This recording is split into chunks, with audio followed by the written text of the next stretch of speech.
तो बच्चों क्लियर दिखा है आपको? यस और नो? हाँ क्लियर दिखा है ना। आज हम क्या पढ़ने वाले हैं? देखो 14.8 पहुंच चुके हैं हम लोग। Special purpose of PN junction diode. अच्छा, स्पेशल पर्पस का क्या मतलब है इसमें कि भाई स्पेशली हम लोग कुछ काम के लिए इनका यूज करने वाले हैं। जैसे कि हम लोग पहले बात कर लेते हैं स्पेशल पर्पस में क्या क्या देखेंगे। तो जनरली ये हम दो टाइप में देखने वाले हैं या दो पार्ट में देखने वाले हैं। पहला है जो एक अलग ही पार्ट है आपके लिए, जेनर डायोड। ठीक है, जेनर डायोड देखेंगे। दूसरा जो है वो है ऑप्टो इलेक्ट्रिक या इलेक्ट्रॉनिक है। देखो तो ऑप्टो इलेक्ट्रॉनिक, फिर आगे ऑप्टो इलेक्ट्रिक जंक्शन डिवाइसेस। समझ में आया? एनसीईआरटी निकाल के बैठो। और ऑप्टो इलेक्ट्रिक जंक्शन डिवाइसेस यानी दो हम पार्ट इसमें देखेंगे स्पेशल टाइप। यानी कम से कम ये हमारे लिए 2 दिन का सफर होगा, ओके, या 3 दिन का भी हो सकता है, कोई दिक्कत नहीं, देख लेंगे। जेनर डायोड और ऑप्टो इलेक्ट्रॉनिक जंक्शन डायोड। अब ऑप्टो इलेक्ट्रॉनिक में हम लोग और 3 पार्ट देखेंगे। ऑप्टो इलेक्ट्रॉनिक का मतलब क्या है भाई? ऑप्टिकली जो इलेक्ट्रॉनिक जंक्शन डायोड हम देख रहे हैं अभी पढ़े, वो ऑप्टिकली वर्क करे, यानी कि उनमें जो करंट फ्लो होगा due to some kind of light energy, और वी कैन से फोटोन। अगर फोटोन आ रहा है तो वो फंक्शन कर रहा है, ऐसी डिवाइस को हम बोलेंगे ऑप्टो इलेक्ट्रॉनिक डिवाइसेस और जंक्शन डिवाइसेस। पहली है उसमें फोटो डायोड, यानी जो लाइट को सेंस करने का काम करेगी, एक तरह का सेंसर है ये। दूसरी जो टाइप है इसमें वो है एलईडी। एलईडी का मतलब लाइट एमिटिंग डायोड, जो डायोड लाइट एमिट करता हो उसकी बात करेंगे। तीसरा है जो सोलर सेल है, जो लाइट एनर्जी को इलेक्ट्रिकल एनर्जी में कन्वर्ट करेगा। तो यानी कि special purpose PN junction diode ऊपर लिखा हुआ है, या डायोड्स आप कह सकते हो, उसमें हमें 1, 2, 3 एंड 4 टोटल 4 डायोड हमें देखने हैं। कितने डायोड देखने हैं? 4। ये जब 4 हम देख लेंगे तब हमारा इसके बेस जो नॉलेज है वो पूरा हो जाएगा। 4 देखने हैं, यानी पूरा टॉपिक जो आपको मैंने बता रहा हूं ये समझ रहे हो आप लोग? अच्छा, एक और बात इसमें बता दी जाए, ये रिवर्स बायस में ऑपरेट होगा, ये भी रिवर्स बायस, ये फॉरवर्ड बायस, और इसमें कोई बायस ही नहीं लगी, नो बायस। इस तरह से ये यूज होगा। यानी वो कैसे आगे काम करेंगे वो तो हम आगे देखेंगे, बट अभी ये एक बात नोट कर ले, क्योंकि ये आपके गुजकेट और बोर्ड में कहीं ना कहीं ये क्वेश्चन हो सकता है बच्चों कि कौन सा डायोड कौन से बायस में यूज हो रहा है। इसीलिए मैंने सिंपली ये इंडिकेट अभी से ही कर दिया। इसका स्क्रीनशॉट ले लो फटाफट। ओके, इसका क्या ले लो बच्चों? स्क्रीनशॉट ले लो। डन? सिंपल है। तो स्टार्ट करते हैं विथ जेनर डायोड। स्टार्ट किससे करेंगे? जेनर, फिर फोटो, फिर एलईडी और सोलर सेल पढ़ेंगे। हाँ, आज तकरीबन जेनर डायोड, हम लोग जेनर डायोड की एक एप्लीकेशन भी देखेंगे, इसीलिए जेनर को डिटेल में फिनिश करते हैं।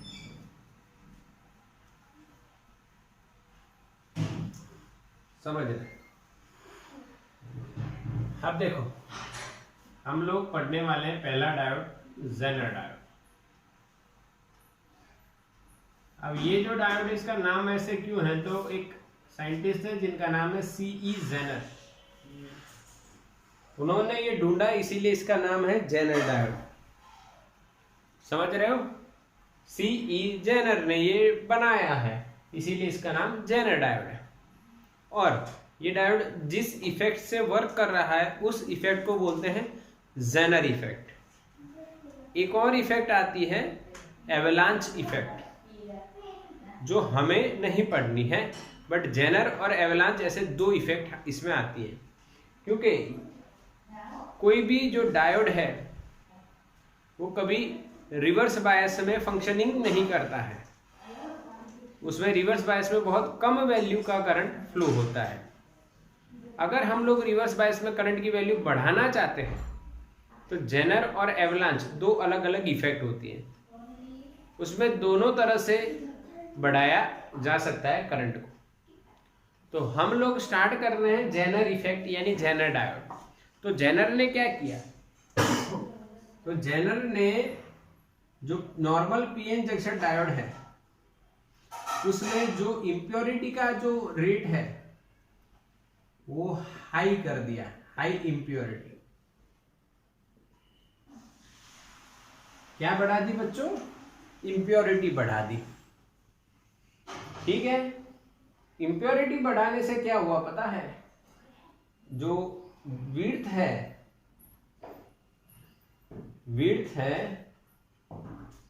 Of junction, sorry not junction, depletion reason,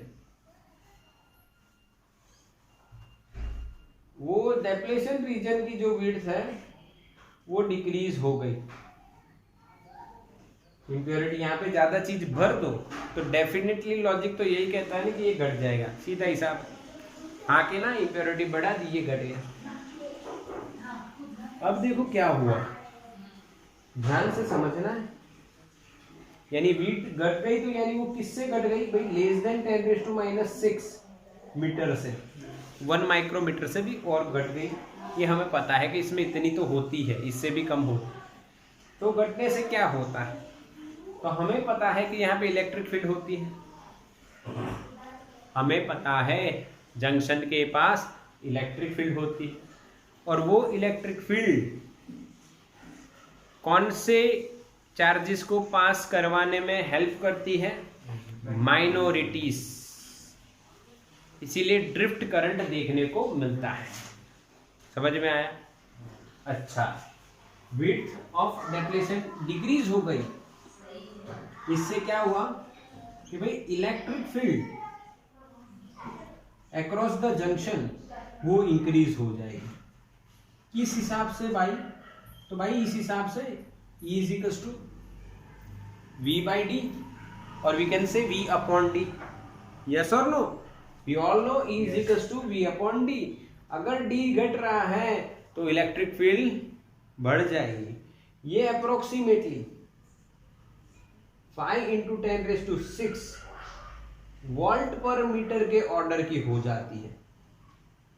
कितने की हो जाती है?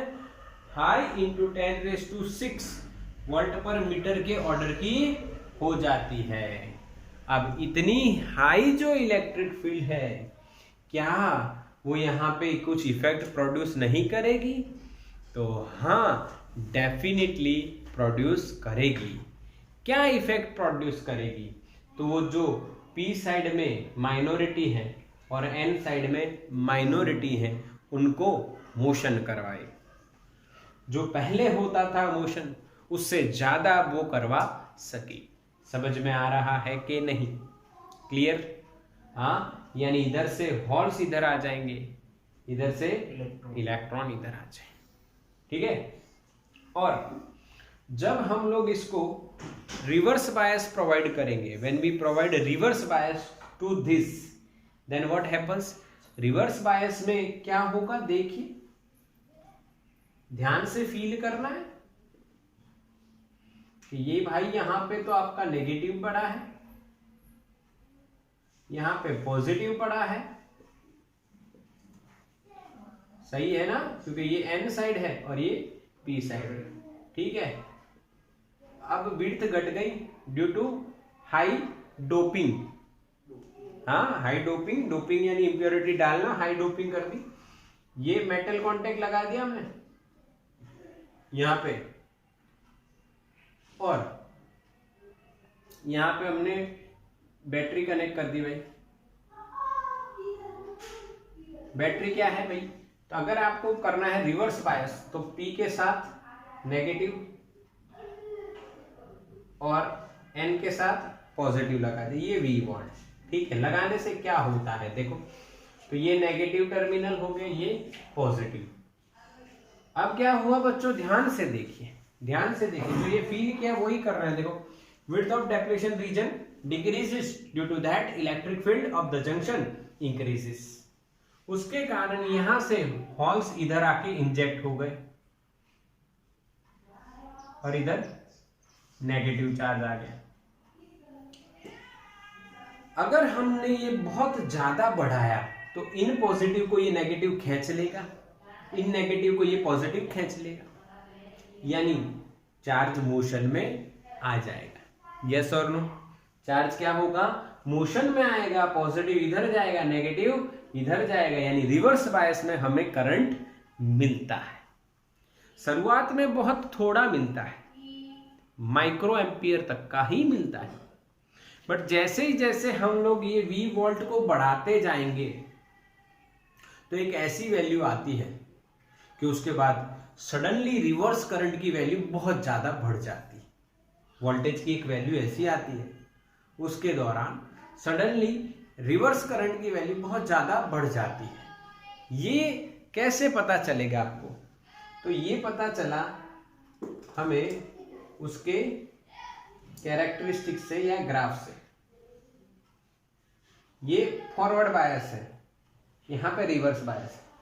तो रिवर्स बायस में हमें ऐसा मिलता है, यानी जो रिवर्स करंट है और ये रिवर्स वोल्टेज है बच्चों। तो हमने देखा कि शुरुआती दौर में हाईली हमने डॉट किया, इसके लिए थोड़ा सा करंट हमें मिलता है, पर इतना ज्यादा नहीं मिलता है। बट हमने जब एक्सटर्नल वोल्टेज लगा के रिवर्स बायस में उसको बहुत ज्यादा बढ़ा दिया, तो बहुत ज्यादा बढ़ाने के बाद क्या हुआ कि वो करंट अचानक से मिली एम्पियर में चला गया। ये चेंज मिली एम्पियर में चला जाता है, यानी बहुत ज्यादा चेंज होता है। और जिस रिवर्स वोल्टेज पे ये होता है उसको VBR बोलते हैं हम लोग, ब्रेकडाउन, पर यहां पे हम उसको बोलेंगे अब जेनर वोल्टेज। क्या बोलेंगे, जेनर वोल्टेज, यानी ब्रेकडाउन भी बोल सकते हैं और जेनर भी बोल सकते हैं। अच्छा देखो, सिर्फ ब्रेकडाउन वाला हम लोग नॉर्मल पीएन जंक्शन देखते थे ना, तो उसमें ऐसा मिलेगा, और इसमें ये हाई इंप्रूवमेंट होगी करंट में due to the high doping. Okay, तो यहां पे नॉर्मली जो फॉरवर्ड बायस है उसका तो ऐसा इन्होंने दिया है, यानी समझ लेना है कि जो नॉर्मली फॉरवर्ड बायस में जो मिलता है वो है, उसकी चर्चा नहीं करनी है, हमें रिवर्स की चर्चा करनी है। अब रिवर्स में ऐसा मिला, क्या सबको समझ में आया? मैसेज करो एक बार, दोबारा चला देता हूं थोड़ा सा थोड़ी सी चर्चा दोबारा कर लेते हैं। देखो, इस लॉजिक का तो कोई रिपीटेशन की जरूरत नहीं है, ये तो सिंपल लॉजिक है। Width of depletion region decreases so that field increases, this field at junction improves the motion of minority charge carriers through the junction. Okay, or this causes drift current. Okay, now if we supply reverse bias voltage to this diode, okay, then what happens in reverse bias? If we improve voltage slightly, then there is a slight increase in the current, but at a certain value of voltage, we can call it breakdown voltage or zener voltage, current starts increasing in very high order, यानी कि micro से सीधा मिली भागता है। अच्छा, ऐसा हुआ, और ऐसे डायोड को हमने क्या बोला, और इस इफेक्ट को, अच्छा इफेक्ट क्या हुई, high impurity doping. High impurity doping करने से हमें जो इफेक्ट मिली, इसको बोला गया जेनर इफेक्ट। अच्छा, अब इसका फायदा देखो, फायदा क्या है, हमारी नजर ऑलवेज उसी पे होती है कि फायदा कहाँ है। हाँ, अपने लिए है तो फायदे की नजर है, अगर दूसरे की है तो उसका नुकसान कैसे हो रहा है वो नजर होती है। ये ह्यूमन बिहेवियर 99.9% या 99.99% ऐसा ही होता है। 1% ऐसे भी लोग होते हैं जो पॉजिटिविटी के साथ जी रहे हैं, हालांकि आप सभी को भी पॉजिटिविटी के साथ जीना चाहिए। ठीक है, चलो तो हम पॉजिटिव बात करते हैं थोड़ी बढ़िया। यहाँ पे तो ब्रेकडाउन हो गया, डायोड टूट जाएगा, बिगड़ जाएगा, खराब हो जाएगा, पर एक चीज और देखिए यहाँ पे कि यहाँ पे भले ही करंट चेंज हो रहा है पर वोल्टेज कांस्टेंट रह रहा है।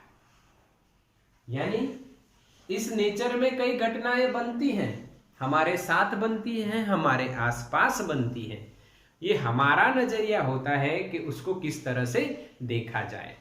जैसे कि अभी कोरोना चल रहा है, बहुत खराब हालत है, पूरी दुनिया परेशान है। अब ऑनलाइन स्टडी के बारे में हम बात करते हैं तो ऐसा मानने वाले 99% बच्चे हैं कि ऑनलाइन स्टडी में मजा नहीं आ रही, पर उनमें 1% भी ऐसे बच्चे हैं कि जिनको ऑनलाइन में बहुत मजा आ रही है। वो अपने तरीके से कर सकते हैं, वो पॉजिटिवली थिंक कर रहे हैं। और जेईई की डेट्स आ गई हैं, आपको पता हो तो इस हिसाब से पॉजिटिवली थिंक करो। ऑनलाइन जैसा कोई बेस्ट है ही नहीं ऐसा मान लो अभी, फिर ऑफलाइन होगा तो ऑफलाइन बेस्ट है। हाँ, अभी आपको ज्यादातर लेक्चर्स रिवाइज करने को मिल सकते हैं 12th के, 11th के नहीं क्योंकि बनाए नहीं हमने, 12th के हैं। अच्छा 11th में भी 8 चैप्टर बना दिए। अच्छा 11th में भी हमने 8 चैप्टर बना दिए हैं, 9th स्टार्ट हो गया है, तो वहां पे भी आप रिवीजन तो कर ही पाओगे। तो ऑनलाइन बेस्ट है ऑप्शन, और चालू कर दो रिवीजन। ओके बढ़िया। चलो इधर बात करें, इसकी पॉजिटिविटी क्या है कि जो रिवर्स बायस में जो जेनर वोल्टेज है वो कांस्टेंट रहता है। हालांकि करंट चाहे कितना भी ज्यादातर चेंज हो, पर उसकी भी एक लिमिट होती है, उसके बाहर जाएगा तो ब्रेकडाउन यानी डायोड डैमेज हो सकता है। समझ में आया जेनर? बोलो हाँ के ना मैसेज करो। जेनर डायोड बिल्कुल क्लियर? हाँ। अच्छा ये कौन से बायस में ऑपरेट होता है? Reverse bias. रिवर्स बायस में ये ऑपरेट होता है, स्क्रीनशॉट ले लो इसका। रिवर्स बायस में ये ऑपरेट होता है, ठीक है। अच्छा अब जब हम लोग सर्किट में इसको ड्रॉ करते हैं तो कैसे ड्रॉ करते हैं? तो जो नॉर्मल पीएन जंक्शन डायोड है वो यही है और कुछ नया नहीं है। सिंबल ऐसा आएगा, पर थोड़ा सा चेंज है। आप इसको ऐसे बता सकते हो, जेड, चैनल का Z, this is the symbol of Zener diode. अच्छा वॉइस लो है अभी, ऐसा है, मैसेज आ रहा है अभी वॉइस लो है, सही है। अब देखो तो माइक लगाते थे और क्या, अब देखो यानी माइक कनेक्ट नहीं हो रहा है यार, सही है। अब देखो, रुको रिकॉर्डिंग बंद करते हैं। चलो अब कनेक्ट हो गया माइक, अब सुनाई देगा। भैया इलेक्ट्रॉनिक चीजें हैं, अपना अपना फंडा है। यस ओके चलो स्क्रीनशॉट ले लो इसका, खत्म ना। ये देखो डायोड ही है, सिर्फ जेनर का जेड बता देना और कुछ नहीं। ऐसे मत कर देना जेड बताने में, ठीक है, ऐसे नॉर्मल रखना है। तो जेनर डायोड आपने समझ लिया। अब उसकी एप्लीकेशन देखते हैं कि उसमें जेनर वोल्टेज जो है बहुत करंट चेंज हो फिर भी वो कैसा रहता है, कांस्टेंट। यानी एक एप्लीकेशन हो गई भाई, इसको एप्लीकेशन के तौर पे यूज किया गया और इसी से बनाया गया वोल्टेज रेगुलेटर। क्या बनाया गया बच्चों? Voltage regulator. तो हम देखेंगे अब एप्लीकेशन ऑफ जेनर डायोड। अच्छा जेनर डायोड अगर फॉरवर्ड बायस में लगा देते तो क्या होता बताओ? जेनर डायोड अगर फॉरवर्ड बायस में लगाएं तो क्या होगा? It functions like normal PN junction diode, nothing more than that. Okay, it will function like normal PN junction diode in forward bias, but in reverse bias something special, so that special purpose PN junction diode. Okay, now अब हम बात कर रहे हैं बच्चों voltage regulator. किसकी बात कर रहे हैं हम लोग? Application of Zener diode is voltage regulator. यानी रेगुलेटर तो हमने सबने सुना है, और ये भी सुना होगा कि जिस इंसान के पास रेगुलेटर होगा वही सफल होगा। आप कहीं सोचेंगे रेगुलेटर तो हमारे घर में तो बहुत सारे, यानी अपने खुद के लिए, मन के लिए, हाँ, आंखों के लिए, खाने के लिए, हर चीज का रेगुलेटर होना जरूरी है। अगर नहीं होता है तो जीवन में परेशानी आती जाती रहती है। ठीक है, तो ये रेगुलेटर क्या करता है? रेगुलेटर का मतलब होता है रेगुलेट करना, यानी किसी चीज को एक लेवल पे मेंटेन करना। यानी यहाँ पे हम लोग जेनर डायोड से क्या बनाने वाले हैं? Voltage regulator. मान लो किसी डिवाइस की बात कर लेते हैं हम लोग। एक डिवाइस यहाँ पे मैं लगा देता हूं। ये डिवाइस है भाई,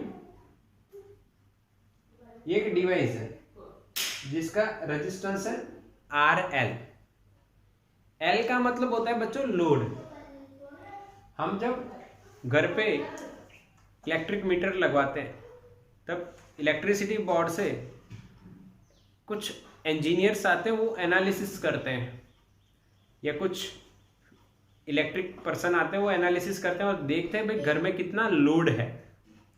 अब वो फॉर्म भरते हैं तब उस पर लिखा होता है लोड। अब लोड के नीचे लिखा होता है पंखे कितने हैं, ट्यूबलाइट कितने हैं। यानी लोड जो है वो डिवाइस है जो करंट को यूज करके ऑपरेट होती है। तो ये वही लोड है जिस लोड का हमें वोल्टेज क्या करना है? रेगुलेट करना है। यानी इसके आसपास हमें यहाँ पे कुछ वोल्टेज मिलेगा। सिंपल लॉजिक, कुछ वोल्टेज मिलना चाहिए। अच्छा, अब तरीका देखिए बनाने का। वोल्टेज कहाँ सेम रहता है? सीरीज या पैरेलल में? पैरेलल में सेम रहता है। तो इसका वोल्टेज कांस्टेंट रखना है तो इसके पैरेलल में हमें जेनर डायोड लगाना चाहिए। कौन सा डायोड लगाना चाहिए? हमें जेनर डायोड। वो हमने इस तरह से लगा दिया। ठीक है, ये कौन सा डायोड है बच्चों? Zener diode. ठीक है, अच्छा, इसकी वोल्टेज की जो वैल्यू है वो VZ है। यानी ये तकरीबन 5 वोल्ट के आसपास की बात होती है, 5 से कम ज़्यादा हो सकता है। मान लीजिए ये वोल्टेज हमने VZ लिया, जेनर वोल्टेज वाला। भाई कितना वोल्टेज है इसका? VZ। ओके, यानी ये VZ क्या है कि इस वैल्यू का वोल्टेज अटेन करने के बाद चाहे करंट चेंज हो पर वोल्टेज कितना रहेगा? VZ। वो ग्राफ याद है ना? अभी फटाफट बना देता हूँ, चिंता मत कर। यहाँ पे जो वैल्यू है VZ, करंट कितना भी चेंज हो ये वोल्टेज कांस्टेंट VZ ही रहेगा। ठीक है, यानी आपको क्या करना है? मार्केट में जाके आपको कहना है कि मुझे इतने वोल्ट का जेनर डायोड दीजिए, और वो वोल्ट कितना होना चाहिए? जितना आपके इसके अक्रॉस में आपको रखना है। मान लो एक डिवाइस आप बना रहे हो जिसका वोल्टेज आपको 10 वोल्ट रखना है, 5 वोल्ट रखना है, तो उतने ही वोल्टेज का जेनर डायोड उसके साथ पैरेलल में लगाना है। ठीक है, अच्छा, फिर क्या करना है? यहाँ पे ऊपर जेनर के साथ सीरीज में, ये बात की बात है, सीरीज में जेनर के साथ RS लगाना है। ये सीरीज रेजिस्टेंस और we can say controlling resistor कह सकते हैं। ये किसको? करंट को कंट्रोल करेगा। किसको कंट्रोल करेगा बच्चों? करंट को कंट्रोल करेगा। और यहां पे हम क्या देने वाले हैं? तो कि भाई इनपुट वोल्टेज देने वाले हैं। अच्छा, तो ये इनपुट वोल्टेज किस तरह से दिया जाना चाहिए? तो ये सर्किट देखो, रुको पहले ये सर्किट समझ लो। समझ गए ना? यहाँ पे ये याद रखने की जरूरत नहीं है आपको। क्यों याद रखने की जरूरत नहीं है? लोड तो होगा जिसके अक्रॉस में आपको वोल्टेज कांस्टेंट चाहिए, उसके पैरेलल में जेनर लगाओ क्योंकि वही कांस्टेंट रख पाएगा वोल्टेज को। ओके, इस सर्किट को करंट जो मिलेगा वो कंट्रोल करने के लिए हमने आरएस लगाया हुआ है। चलो ठीक। अच्छा, अब हमने इनपुट दिया है। इनपुट ऐसे ही देंगे, मान लो यहाँ पे प्लस होना चाहिए और यहाँ पे माइनस। क्यों? क्योंकि इनपुट ऐसे ही देंगे, इनपुट ऐसे ही देंगे जिससे जेनर डायोड कौन से बायस में आ जाए, रिवर्स बायस में आ जाए। जेनर डायोड कौन से बायस में आ जाए, रिवर्स बायस में आ जाए। तो देखो ये पॉजिटिव नेगेटिव, ये नेगेटिव पॉजिटिव, तो जेनर इज रिवर्स बायस। ठीक है, अब मान लो, अब मैं आपको एग्जांपल से समझाता हूं, ध्यान से देखना है। अगर इनपुट वोल्टेज है चेंज होगा तो दो पॉसिबिलिटीज हो सकती है, या तो इनपुट वोल्टेज इंक्रीज होगा या तो इनपुट वोल्टेज डिक्रीज होगा, और हमें आउटपुट वोल्टेज तो कांस्टेंट चाहिए भाई। तो भाई अगर इनपुट वोल्टेज इंक्रीज हुआ तो क्या होगा, तो यहां से करंट बढ़ जाएगा, आई बढ़ेगा, यानी वोल्टेज ड्रॉप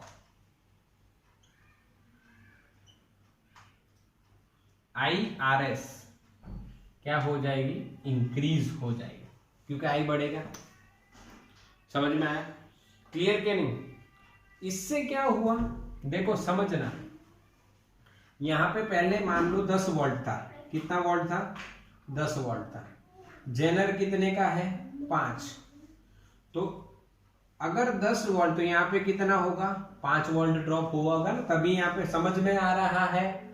ये 10 वोल्ट है, ये 5 का है, तो यहाँ 5 बताएगा, और ये कितना ड्रॉप करेगा, 5, तभी यहाँ पे 5 मिलेगा।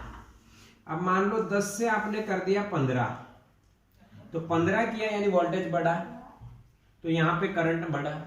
करंट बढ़ने से ये ड्रॉप बढ़ गई, ये कितनी हो गई 10, यहाँ पे कितना रहा 5। समझ में आया? हाँ कि ना? एग्जाम्पल देखो, एक एग्जाम्पल बताया आपको, इस एग्जाम्पल से आपको समझ में आ जाएगा कि भाई यहाँ पे ये तरीका हो रहा है। तो VZ remains constant. Clear? Message करो, नहीं तो थंब कर दो लाइक वाला। हाँ कि ना? VZ समझ में? यस यस, बिल्कुल समझना है। यानी अब आप कह सकते हो कि P0 is equals to VZ is also constant. ये जो पहले था वही रह गया, 5 वोल्ट का 5 वोल्ट। आपको इसका 5 वोल्ट रखना था, 5 वोल्ट रह गया। दूसरी कंडीशन क्या हुई, अगर Vin घटा तो क्या होगा, तो भाई अगेन वही वोल्टेज ड्रॉप। इसके बीच में एक और चीज लिखते हैं, I इंक्रीज हो जाता है। यहां पे हम लिखेंगे I डिक्रीज होता है। I डिक्रीज हुआ तो वोल्टेज ड्रॉप क्या होगी, I इंटू RS, वो भी क्या हो जाएगी, डिक्रीज हो जाएगी। वोल्टेज डिक्रीज होने से क्या हुआ, VZ क्या रहेगा, कांस्टेंट। अब आप सोचोगे फिर से सर एक एग्जांपल देंगे? यस डेफिनेटली देंगे। पहले 10 था नॉर्मली, तब ये कितना था 10, और ये कितना था 5। समझ में आया? अब वोल्टेज डिक्रीज हो रहा है, तो मान लीजिए ये हो गया बच्चों 8 हुआ, तो करंट डिक्रीज होगा। ठीक है, करंट डिक्रीज होगा तो इसके अक्रॉस जो वोल्टेज ड्रॉप हो रहा है वो डिक्रीज हो जाएगा। यहाँ पे कितना रहेगा 5, तो यहाँ पे कितना आंसर आएगा बताओ, 3। समझ में आया? हाँ के ना? इसीलिए अब आप बोल सकते हो V0 is equal to VZ, तो क्या रहेगा, कांस्टेंट। तो क्या बच्चों वोल्टेज रेगुलेट हुआ? क्या आपको समझ में आया कि वोल्टेज किस तरह से रेगुलेट होता है इन वोल्टेज रेगुलेटर?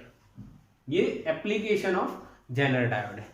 अगर इसका आपको डेफिनेशन समझना है, भाई क्या है वोल्टेज रेगुलेटर, क्या है?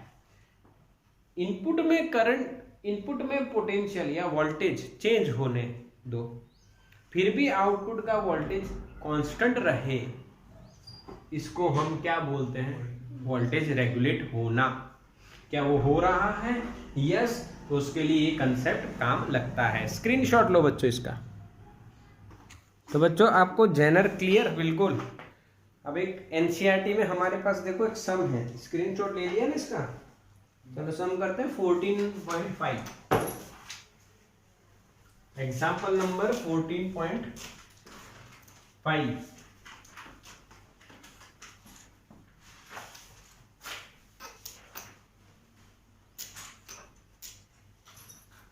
तो इसको समझते हैं बच्चों, किस तरह से बढ़िया से समझेंगे। और क्या, देखो चलो क्लियर दिख रहा है ना? ओके। तो बच्चों क्वेश्चन है, in a Zener regulated power supply a Zener diode with VZ is equal to 6 volt is used for regulation. Okay, the load current is to be 4 milliampere and the unregulated input is 10 watt. What should be the value of series resistance? यानी कि भाई series resistance कितना होना चाहिए, ऐसा question है। समझ में आ रहा है? सीरीज रेजिस्टेंस कितना होना चाहिए जेनर का। हमें लोड, जो लोड का करंट है, लोड का करंट कितना है? 4 मिली एम्पियर। लोड का करंट कितना है? 4 मिली एम्पियर। तो सर्किट में ड्रॉ करता हूं फिर से। एग्जाम्पल नंबर है 14.5। यहां पे हम लोग RS लगाए थे, यहां पे हमने जेनर लगाया था, यहां पे हमने RL लगाया था और यहां पे हमें आउटपुट मिल रहा था। इसका वोल्टेज VZ है 6 वोल्ट है और यहाँ पे इनपुट आप दे रहे हो कितना? 10 वोल्ट। समझ में आया? और आपको लोड करंट दिया है कितना? 4 मिली एम्पियर। अब देखो हमें RS की वैल्यू निकालनी है, तो सॉल्यूशन ये होता है कि अगर आपको RS की वैल्यू चाहिए तो आपको ओम्स लॉ लगाना पड़ेगा। क्या लगाना पड़ेगा? Ohm's law. तो ओम्स लॉ क्या कहता है भाई? Resistance is equals to voltage upon I. सीधा हिसाब है, कोई डाउट नहीं है, बिल्कुल सिंपल है, voltage upon current. Okay, but जो वोल्टेज है वो कितना है RS के अक्रॉस में? तो 10 आया, इसके अक्रॉस में 6 गया, तो यहाँ पे कितना वोल्टेज बचेगा? 4 वोल्ट। यानी आप यहाँ पे 4 लिख सकते हो, दैट इज 4 वोल्ट। ओके, और या सिर्फ 4 लिखो तो भी चलेगा। अब यहाँ पे करंट कितना, ये इक्वेशन होता है। तो एक बात आपको नोट करनी है कि जो जेनर में से जो करंट जाता है, I zener current, current from zener diode ऐसे भी लिख सकते हो, current from zener diode I Z is equal to 5 times that is from load. यानी आपको ये तो पता है ना कि जेनर डायोड में करंट चाहे कितना ज्यादा चेंज हो फिर भी वोल्टेज कांस्टेंट रहता है, तो उसमें कितना तक आप चेंज कर सकते हो? तो भाई जो लोड है उससे 5 गुना तक हो सकता है। 1 गुना तो हो, 1 तो गुना क्या करना है, 2 गुना, 3 गुना, 4 गुना, 5 गुना। तो भाई 5 गुना करंट इसमें जा सकता है। तो यानी जेनर में इसका 5 गुना, तो जेनर करंट कितना होगा बच्चों? 5, ये 4 है ना, तो 20 मिली एम्पियर होगा। तो यहां पे आपको जेनर करंट मिल जाएगा 20 मिली एम्पियर।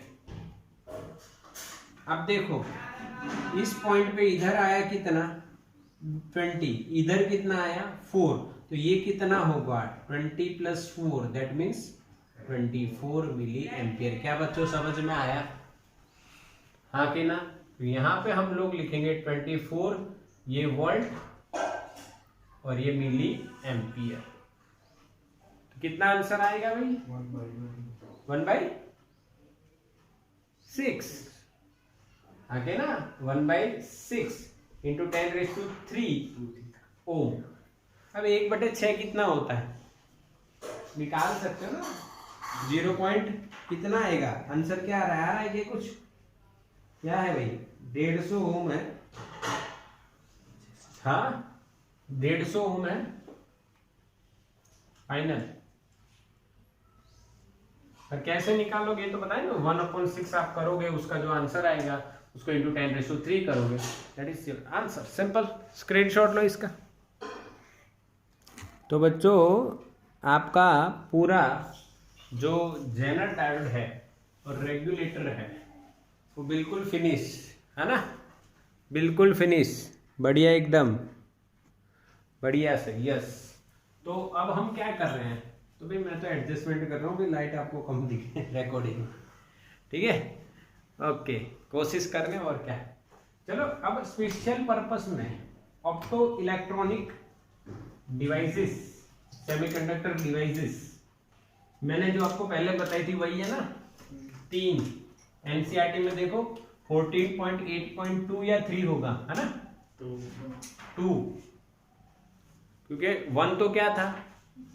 जेनर था, 1 तो जेनर था, ये 2 है बच्चों। अच्छा, अब ये 2 में ऑप्टो इलेक्ट्रॉनिक डिवाइसेस, यानी ऑप्टो इलेक्ट्रॉनिक डिवाइसेस क्या है कि भाई जिसमें अब सही आवाज आ रही है? देखो तो मैसेज आया कि लो वॉइस। अब कैसा है? सही है, चलो बढ़िया है, सही है, अच्छी बात है, सही है। तो हम बात क्या कर रहे हैं? अब देखो तो कि ऑप्टो इलेक्ट्रॉनिक डिवाइसेस में आपको मैंने बताया ऑप्टो इलेक्ट्रॉनिक किसे कहते हैं, आप बताओ किसे कहते हैं? फोटोन आया, अभी लाइट आई, बढ़ गई ना, मैंने थोड़ा सा एडजस्टमेंट किया तो लाइट बढ़ गई। तो लाइट जब किसी डिवाइस पे आती है और उस सेमीकंडक्टर डायोड में, सेमीकंडक्टर डायोड की बात करें, उस डायोड में कैरियर्स यानी होल्स एंड इलेक्ट्रॉन्स ये अगर जनरेट हो जाते हैं ड्यू टू द फोटोन, तो ऐसी डिवाइसेस को हम कौन सी डिवाइस कहते हैं? Opto electronic devices. समझ में आया? और opto electronic semiconductor devices, definition लिखवाने की जरूरत नहीं है, आप देख सकते हो एनसीईआरटी में होगी, और मैंने बताया वही आप समझ ले। 3 टाइप हैं, फोटो डायोड, एलईडी, और तीसरा सोलर से। हम लोग आज फोटो डायोड फिनिश कर देंगे। हम लोग क्या देखने वाले हैं आज? Photo diode.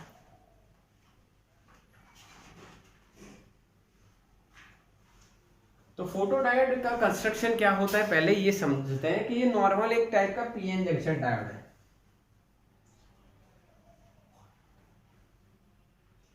नॉर्मल एक टाइप का पीएन जंक्शन डायोड है, पर यहां पे ट्रांसपेरेंट विंडो रखी जाती है, बारी रखी जाती है। क्या रखी जाती है? बारी, ग्लास जैसे कुछ।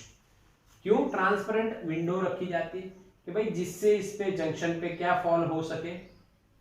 लाइट। और वो जो लाइट होती है उसकी एनर्जी आपको पता है एच न्यू। कितनी होती है? H new. यहां पे पड़ेगी ये लाइट। अच्छा, अब देखो क्या हुआ, मैं यहां पे स्टेप बना देता हूं। Light incident on junction, light आई क्योंकि वहां पे विंडो लगा रखी है, लाइट आ सकती है। जैसे हमारे यहाँ पे अभी लाइट बड़ी है तो विंडो है इसलिए लाइट बढ़ सकती है इधर आराम से। क्या हुआ फिर? लाइट आई तो अगर लाइट की एनर्जी Eg से बड़ी हो, जो इलेक्ट्रॉन कोवेलेंट बॉन्ड में बंधे हुए हैं वो वैलेंस बैंड से कंडक्शन बैंड में जाने के लिए उनको कितनी एनर्जी चाहिए? Eg। अगर उसको Eg से ज्यादा एनर्जी मिल गई तो इलेक्ट्रॉन एनर्जी को एब्जॉर्ब करेगा और वैलेंस से कंडक्शन में जाएगा। कहाँ जाएगा, याद है ना? ये वैलेंस में इलेक्ट्रॉन है भाई और ऊपर कंडक्शन है। इम्प्योरिटी की चर्चा नहीं कर रहे अभी, पर अगर इजी से ज्यादा एनर्जी मिल गई तो इलेक्ट्रॉन इधर चला गया और यहाँ पे क्या बन गया, होल। समझ में आया? तो क्या हुआ, देखो इलेक्ट्रॉन होल पेयर्स जनरेटेड। क्या जनरेट हुआ, इलेक्ट्रॉन और होल की जो पेयर्स है वो जनरेट हो जाती है। अच्छा, यहां पे ये जनरेशन होने के कारण ये पी साइड है और ये एन साइड है। यहाँ पे इलेक्ट्रिक फील्ड भी डेवलप होता है। क्या डेवलप होता है, इलेक्ट्रिक फील्ड, क्योंकि हॉल और इलेक्ट्रॉन बढ़ेंगे, उनकी पेयर्स बढ़ेंगी तो यहाँ पे फील्ड बढ़ गई। फील्ड बढ़ने से क्या होगा, ड्रिफ्ट होगा, माइनॉरिटी मूव होंगे। तो माइनॉरिटी पी साइड कौन है, इलेक्ट्रॉन, वो इधर मूव होंगे। ठीक है, और जंक्शन के पास ही जचे होंगे, वहां पे बैठ जाएंगे, जाएंगे नहीं आगे। यहां पे कौन हो जाएगा, होल। समझ में आया कि नहीं, हाँ कि ना, यस और नो? हाँ, अब इसको यहां पे हमें पता है ये क्या है, मेटल कांटेक्ट। एनसीईआरटी में चाहे बताया हो या ना बताया हो, आपको दिखाना है या समझना है। मेटल कांटेक्ट होते हैं, इससे कनेक्शन कर दिया हमने। कौन से बायस में कनेक्शन करना है, रिवर्स बायस में, और इसमें करंट फ्लो होगा अभी, वो मेजर करने के लिए हम माइक्रो एम्पियर मीटर लगाएंगे। कौन से बायस में कनेक्ट किया, रिवर्स बायस में। कौन से बायस में, रिवर्स बायस में। ये रिवर्स बायस है, इससे क्या होगा, तो ये नेगेटिव हो गया माइनस और ये पॉजिटिव, ये प्लस। तो ये वापिस रिकम्बाइन हो, मान लो कि ये इलेक्ट्रॉन यहाँ पे ज्यादा देर न रह सके, वापिस रिकम्बाइन हो, इससे पहले ये इधर अट्रैक्ट हो जाते हैं। और अगर हम यहाँ पे कोई लोड रेजिस्टेंस है, देखो अंदर, हाँ के ना, अगर यहाँ पे लोड लगा दिया तो हमें पूरी सर्किट मिल जाएगी। ये ईएमएफ डेवलप हो गया ना, एक साइड प्लस दूसरी साइड माइनस, तो यहाँ पे हमें क्या मिलेगा, करंट मिलेगा। क्या मिलेगा, करंट। यस, यस और no? Electron hole pair generate होने के बाद if load resistance is connected, then current flows through it। बोलो समझ में आया बच्चों? उसमें से क्या फ्लो होगा, करंट फ्लो होगा। क्या आपको रीजन पता चला, यस और नो? रीजन पता चला, यस, बिल्कुल समझ में आया। इस करंट को हम लोग कौन सा करंट बोलेंगे बच्चों, याद आ रहा है कुछ? 11th चैप्टर में photo current, due to light मिलता है ये करंट, फोटो करंट। इसको कौन सा करंट बोलते हैं, फोटो करंट। और ये कौन से ऑर्डर का होता है, माइक्रो एम्पियर। ठीक है, एक और बात, it depends on intensity of light. क्यों? जैसे लाइट ज्यादा आएगी वैसे ज्यादा पेयर्स जनरेट होंगी, और ज्यादा इलेक्ट्रॉन होल पेयर अगर जनरेट हो रही हैं तो ज्यादा हमें फोटो करंट मिलने की संभावना रहती है। बोलो समझ में आया पूरा कंसेप्ट, यस और नो? हाँ के ना बच्चों, क्लियर है ना? यस यस, बिल्कुल बिल्कुल क्लियर हो गया। अच्छा, अब इसमें इंटेंसिटी से करंट कैसे मिलता है, ऐसा डायग्राम हमें एनसीईआरटी में आपके पास दिया हुआ है। देखो दिया गया है कि नहीं? रिकॉर्डिंग बंद हो गई थी, अब चालू हो गई है बच्चों। अच्छा, दिया है कि नहीं? ये पहली इंटेंसिटी मान लो I1 है, फिर हमने इंटेंसिटी बढ़ाई तो करंट बढ़ गया I2 इंटेंसिटी। इसी तरह से जैसे जैसे आप इंटेंसिटी बढ़ाते जाओगे I3 I2 से ज़्यादा, I2 I1 से ज़्यादा, जैसे इंटेंसिटी बढ़ती जाएगी वैसे वैसे रिवर्स बायस में करंट बढ़ता जाएगा। क्या बच्चों समझ में आया? आके ना सिंपल है ना, रिवर्स बायस में करंट बढ़ रहा है जैसे इंटेंसिटी ऑफ लाइट बढ़ती जाएगी।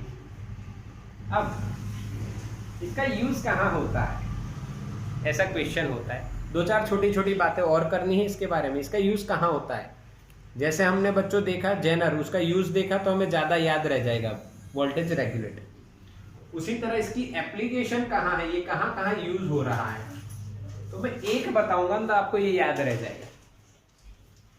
ये क्या कर रहा है, ये लाइट को डिटेक्ट कर रहा है। तो ये सीडी और डीवीडी का जो ड्राइवर होता है उसमें यूज होता है। सीडी ड्राइव होता है ना, जैसे हमने लैपटॉप में सीडी डाली, आपने बंद करी और वो घूमने लग जाती है, ऐसा फील होता है कि नहीं होता? तो घूमती कैसे, उसको कैसे पता चला भाई अंदर सीडी आई? तो उसके अंदर ध्यान से देखना है आपको कि एक ग्लास टाइप कुछ दिखेगा अंदर, वो सेंसर है फोटो डायोड। जैसे आप सीडी डालोगे, अच्छा सीडी कैसी होती है, चमकती हुई होती है ना। मान लो रफ हो गई हो तो नहीं चलेगी अच्छे से, चमकती होगी।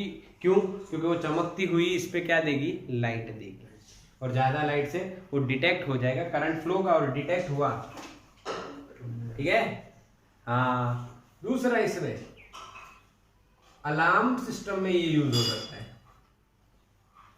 हाँ, जैसे कि मान लो फायर अलार्म, जैसे फायर हुआ तो भाई स्मोक डिटेक्टर भी आता है, और आग लगने से लाइट होती है ना, बढ़ती है, लाइट बढ़ जाती है तो अगेन ये डिटेक्ट करेगा और करंट फ्लो होगा और इससे अलार्म बज जाएगा। यहाँ पे अलार्म लगा दो तो अलार्म बज जाएगा, ठीक है। ये सारा इलेक्ट्रॉनिक डिवाइसेस में जाता है। वो अलार्म कैसे लगेगा, कैसे बजेगा, वो सब चिंता आपको नहीं करनी। हाँ, यानी आप कह सकते हो इसको सिक्योरिटी सिस्टम में भी यूज कर सकते हैं हम लोग। जैसे कि इधर एक साइड लगा दो लाइट सोर्स, दूसरी साइड लगा दो फोटो डायोड। अब वो लाइट फोटो डायोड पर गिर रही है, अब वहां से कोई पास होता है तो वो लाइट गिरना बंद हो जाती है, इसमें करंट बंद हो जाएगा, तो वो सेंस हो गया और उससे कुछ कंप्यूटर प्रोग्रामिंग कर दो और अलार्म बजा दो या मैसेज सेंड कर दो, वो आगे की प्रोसीजर है। पर ये सिक्योरिटी सिस्टम में भी इस तरह से यूज हो सकता है। क्या बच्चों समझ में आया? हाँ के ना बोलो, मैसेज करो। सीडी ड्राइवर में भाई, अलार्म में, सिक्योरिटी सिस्टम में ये फोटो डायोड यूज होता है। एक और बात आपको बताता हूं, डार्क करंट। कौन सा करंट? Dark current. जब बच्चों कई बार क्या होता है, नो लाइट, कोई लाइट नहीं होती और करंट स्टिल जीरो नहीं होता है। कई बार क्या होता है, लाइट नहीं आती फिर भी थोड़ा बहुत करंट जनरेट होता है, उस करंट को हम कौन सा करंट बोलते हैं? Dark current. फोटो डायोड में रिवर्स बायस में कनेक्ट करने के बाद लाइट भले ही इंसिडेंट नहीं हो रही, फिर भी कुछ वैल्यू का करंट अगर मिलता है तो उसको कौन सा? डार्क करंट हम बोलते हैं। क्या बच्चों बिल्कुल क्लियर हुआ आपका फोटो डायोड? ओके, यस और नो? कौन से बायस में यूज हो रहा है ये? Reverse bias. कौन से बायस में? रिवर्स बायस में। अच्छा, ये छोटे छोटे एमसीक्यू हैं, कहीं ना कहीं पूछे जा सकते हैं, और फोटो डायोड कहाँ लगा होगा, कैसे लगा होगा, आपको पता चल रहा है। बस तो इसका स्क्रीनशॉट ले लो बच्चों।